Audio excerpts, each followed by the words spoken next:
Hey Denise, this is Dan. I hope this finds you well. I thought I would, instead of trying to type out a long email trying to explain how I'm thinking about how you should use the films of Pollock and Basquiat for your thesis, I thought I would just tape this video chat. I think it'd be easier for me to try to explain it.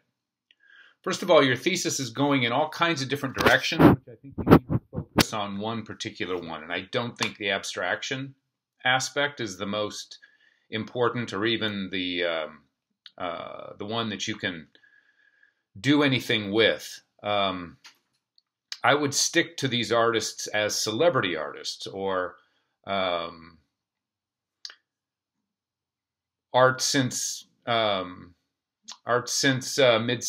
20th century, and you could argue that Pollock and Basquiat represent a beginning and an end to something, but I don't think it's abstraction.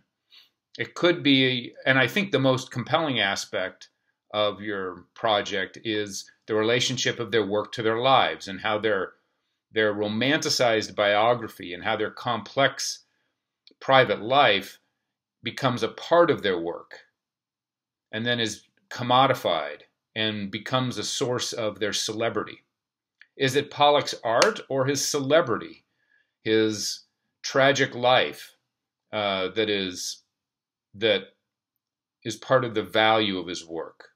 And the same can be said for Basquiat.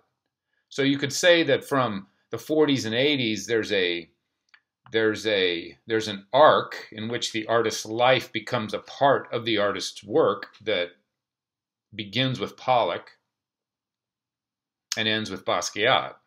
I think that's something that you could argue for, that Pollock as a kind of an extreme, hard drinking, hard partying, not very Frenchified, civilized artist, but a typical American, a James Dean, a Marlon Brando, kind of a typical 1940s, 1950s American rebelliousness. It seems almost natural that he would die in a car wreck. The car as the symbol of American freedom. And then with Basquiat, Basquiat also seems to symbolize something very important about America: the racial diversity, the fact that Basquiat grows up on the street, that Basquiat isn't a Midwesterner who grew up in California like Pollock, but that he's Caribbean, that he lives on the streets, that he's a drug addict, that he finds his way through to an underground art scene, that his work isn't museum work, but it's graffiti work. It's work that takes place in public. It's work that's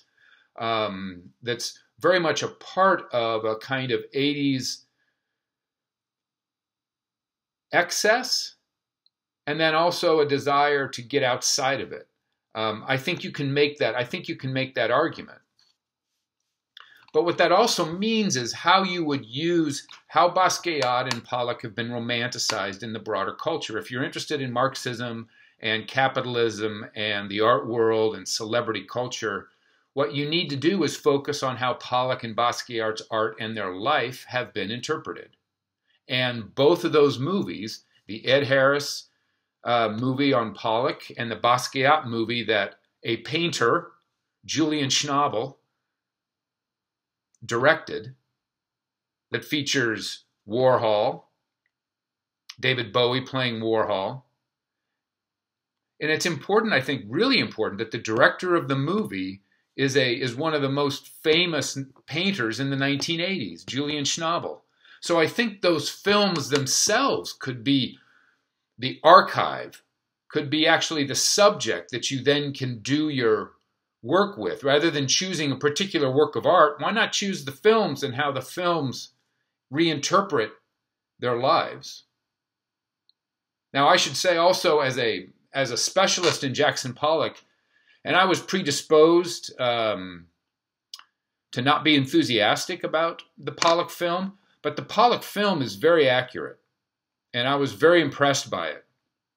It's also important, if you do want to focus on those paintings, particularly for Pollock's mural, the movie itself dramatizes the scene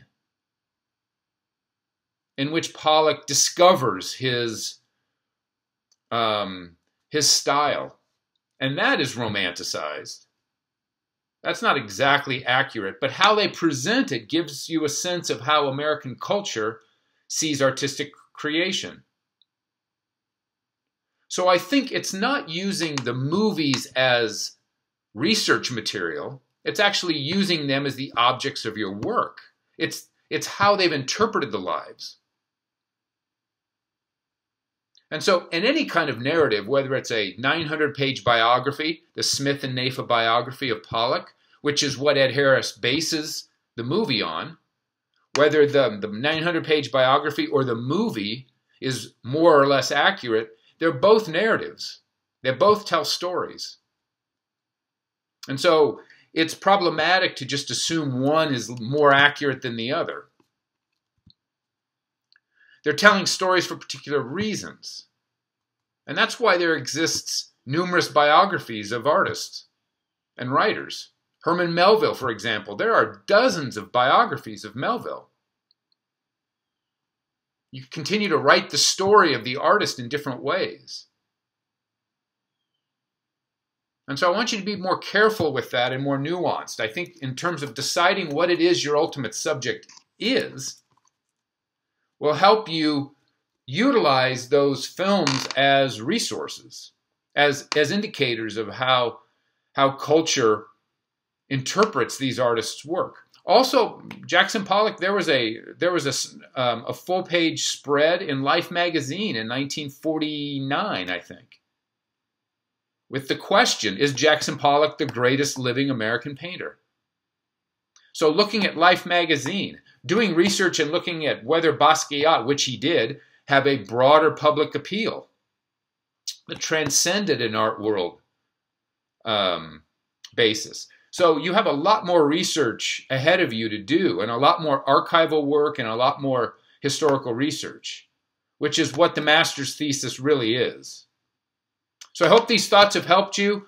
Write me if you have any questions, and I'm happy to respond. I'm excited about this project, but you have to be able to figure out that course that you want to go in which you're not biting off more than you can chew, and really be convinced of what the question that you're trying to answer.